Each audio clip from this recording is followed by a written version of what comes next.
मोदी जी को एसपीजी देखता है। एसपीजी सबसे खतरनाक, हमेशा एक ना सूटकेस लेके चलते रहता है। उसको ये मतलब नहीं है कि कौन हमला किया, एक वो है जो तरतरा देगा। प्राइम मिनिस्टर की सिक्योरिटी इतनी टफ होती है, अगर बम लगा है रिमोट से उड़ाने की कोशिश करें उड़ भी नहीं करेगा। पीएम पे हमला हो गया ना, तृतीय विश्व युद्ध की चिंगारी हो जाए। ऐसा ऐसा बैल है सब ना, कहीं को चल आता है सब ना, हिया मारने चला। अभी यूक्रेन किसको टक्कर दे पाएगा, अभी गाजा फिलिस्तीन किसको टक्कर दे पाएगा।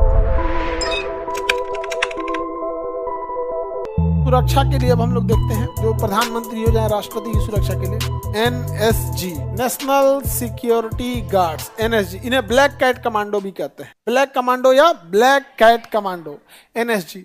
एनएसजी में कोई डायरेक्ट नहीं जाता है, आप नहीं जाएंगे। बीएसएफ में ठीक ठाक है तो एनएसजी में बुला लिया जाएगा, सीआईएसएफ में, सीआरपीएफ में, एसएसबी में, आईटीबीपी में, यहाँ कहीं से कहीं बुला के यहाँ डेपोटेशन पे डालेगा। परमानेंट नहीं रखेगा आपको एनएसजी में। डेपोटेशन का मतलब होता है आपका कोई विभाग कुछ और था, दे दिया गया इसके लिए, तो आपको डेपोटेशन के लिए लाएगा। 40 साल हिल जाएंगे तो फिर भेज देगा, जाइए आप जहाँ आए थे, यहाँ सब चूस दुरुस्त की जरूरत है एकदम। तो वो कुछ दिन के डेपोटेशन के लिए कहाँ ला देगा, एनएसजी में। एनएसजी में डायरेक्ट चल जाएंगे, वहां अच्छा परफॉर्म करिएगा, अप्लाई करेंगे, तब किस में जाएंगे, एनएसजी। तो इंडिया की एकदम टॉप कमांडोज कौन है, एनएसजी। अब जैसे यार 5.5 फीट 7 इंच आपकी हाइट है, आप बीएसएफ में जा सकते हैं, किसी में जा सकते हैं, लेकिन उसमें से इसमें आने के लिए कम से कम 6 फीट खोजेगा। मतलब एक तो उसमें क्रीम भर्ती किया, उसमें वो महा क्रीम लेके इसमें आया है। हम देखिए कभी किसी एवरेज हाइट वाले को आप देखे ही नहीं होंगे कमांडो में, सब इतना बड़ा हाइट का रहता है, समझा गया। तो एकदम टॉप कहां पहुंचा है, एनएसजी। एनएसजी जिसको मिली रहती है एनएसजी कवर, एकदम वीवीआईपी रहता है, बड़े बड़े मिनिस्टर्स लोग को मिली रहती है एनएसजी कवर। जैसे योगी आदित्यनाथ हैं, राहुल गांधी हैं, राष्ट्रपति हैं, मंत्री जितने होते हैं सेंट्रल मिनिस्टर, उन लोग को क्या मिली होती है, एनएसजी कवर।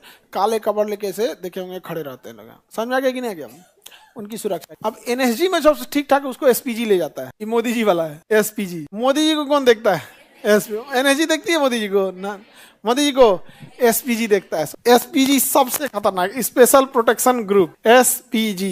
देखिएगा जब मोदी जी खड़े रहेंगे ना, उनको दाहिने बाएं को काला सूट पहन, काला चश्मा पहन के, सफारी सूट पहन के, ब्रीफकेस लिया रहेगा, एक अटैची लेके घूमते रहता है। वो अटैची नहीं है, उसको बटन दाबेगा ना तो उसमें 3 लेयर खुल जाएगा, वो बुलेट प्रूफ जैकेट है। अच्छा गोली वोली चलने लगा ना, खटाक से बटन दबाएगा, अटैची 3 लेयर में खुलेगा। अब मोदी जी के सामने वाला लगा देगा, एक उधर वाला लगा देगा, हो गया कवर, चलाते रहो गोली, वो स्टील के है। तो वो देखिएगा हमेशा एक ना सूटकेस लेके चलते रहता है, और एकदम पातर रहता है, कुछ रहता होता नहीं है, पतला होता रहता है। तो उसमें ना अलग टाइप के होते हैं। एसपीजी का कोई स्ट्रक्चर बाहर नहीं है और नहीं बताना चाहिए, लेकिन थोड़ा बहुत है क्या कि उसमें ना एक ग्रुप है जो हमला होने के टाइम पे उसको ये मतलब नहीं है कि कौन हमला किया कौन है। एक ग्रुप ऐसा है जो अटैची लेके घूम रहा है, वो मोदी जी को कवर दे दे। एक ग्रुप ऐसा है जो ढूंढेगा किधर से मार रहा है, और एक वो है जो तरतरा देगा, यहाँ एकदम पूरा व्यवस्थित करके रख देगा। यहाँ पे एकदम एसपीजी होती है।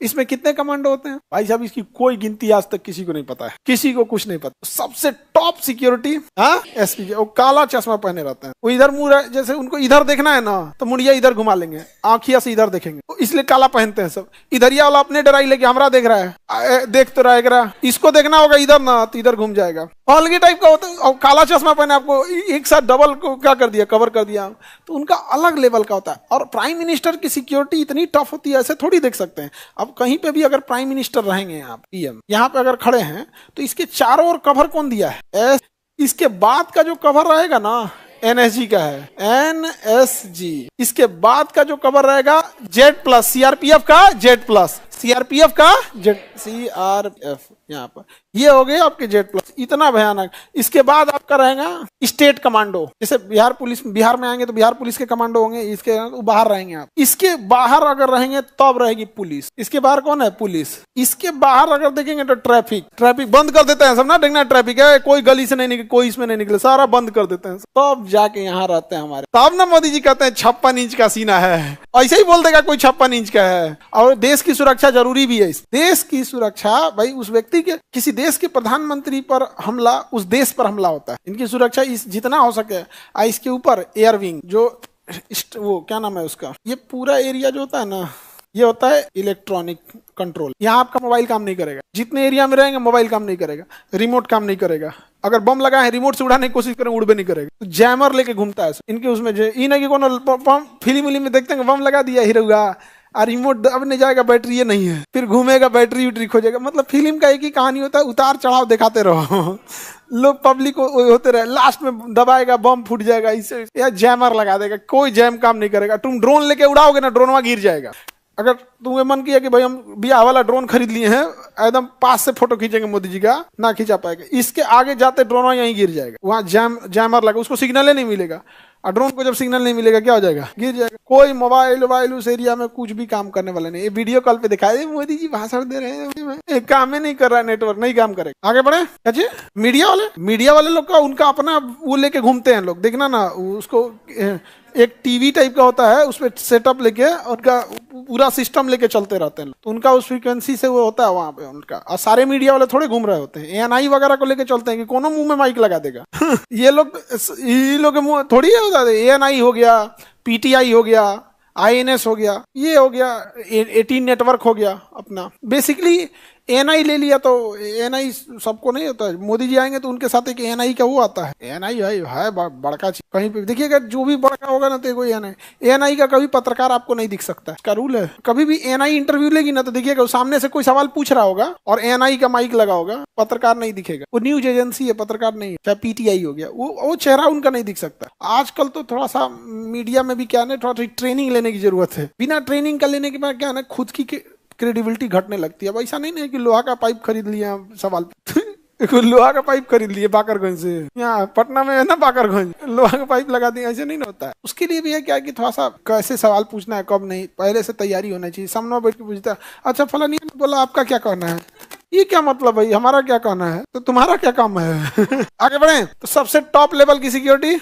एसपीजी केवल किसे मिलेगी, हाँ केवल पीएम को मिलेगी। ना सबको एनएसजी। राष्ट्रपति को कौन कुछ बोलने जाएगा जी, करते कौन चीज है, हाँ राष्ट्रपति करते क्या है, खाली भी दिन भर साइने करते करते परेशान हो जाते। हाँ आगे बढ़ जाए, किसी को दिक्कत। सबसे पुराना एएनआई कहाँ मिलेगा भाई, एएनआई छोट मोट मामले में जेबी नहीं करेगा। ANI, PTI, INS, BBC, CNN सब छोट मोट में जाएगा ही, सब ही नहीं। ये थोड़े है कि केकरो में लगा दिया माइक, इन लोग का मतलब ये सीएनएन तो और अमेरिका सब दला देगा, उसमें दे दिए, उसका अलग है। बीबीसी भी ठीक है, बीबीसी का पूरा ऑल ग्लोबल कवर करता है। अगर बीबीसी इंग्लिश उठा लिया तो ग्लोबल लेके चला जाएगा, सबका अलग अलग है। एक दिन वो फ्रांस वाला आया था, उसका यूरोप में है तगड़ा पकड़, ऐसा बैल है सब ना, कई को चल आता है सब ना, हिया मारने चल आता है सब, एक ट्रैफिक वाला मार के भगा देगा। जाता है कहाँ मारने, पीएम। एकदम मतलब युद्ध हो सकता, अगर किसी बड़े देश के पीएम पे हमला हो गया ना, और अगर हमला बाहर से हुआ ना, तृतीय विश्व युद्ध की चिंगारी हो जाएगी। प्रथम विश्व युद्ध याद कीजिए, यही कारण था ऑस्ट्रिया के राजकुमार फर्डिनेंड की हत्या सेरेजो में कर दी गई थी,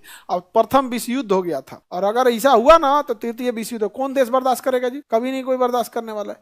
इसलिए इतनी सिक्योरिटी रखनी भी जरूरी है। तो कई बार क्या होता है ना कि जो जासूस होते हैं सब ना, ये युद्ध करवा देते हैं। अब जैसे मान के चलिए कोई जासूस और चाइना का जासूस है, वो भारत को कमजोर करना चाहेगा तो पाकिस्तान के किसी पीएम पे हमला करा देगा, और जो हथियार का यूज करेगा वो इंडियन होगा, जिसे गोली चलाने के लिए पैसा देगा उसका कहीं ना कहीं इंडिया से कनेक्शन दिखा देगा, जो चलाएगा उसके जेब में इंडिया का पैसा रख देगा, इंडिया का सिम रख देगा। क्या जाता है उसको, इंडियन भले नहीं है लेकिन चलाया, पासपोर्ट रख दिया इंडिया का, सिम रख दिया इंडिया का।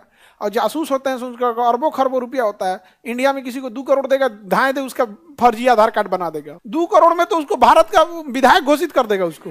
तो फर्जी आधार कार्ड तो एक जासूस के लिए बजट कोई मायने नहीं रखता है, जितना खर्चा कर, तो वो जो चलाएगा उसके पास एक इंडिया का आधार कार्ड घोषित कर देगा, पासबुक बना देगा। बैंक में, प्राइवेट बैंक में जाकर कहिएगा हमको 1 करोड़ रुपया जमा करना है, तो कहेगा आधार कार्ड बाद में दीजिएगा।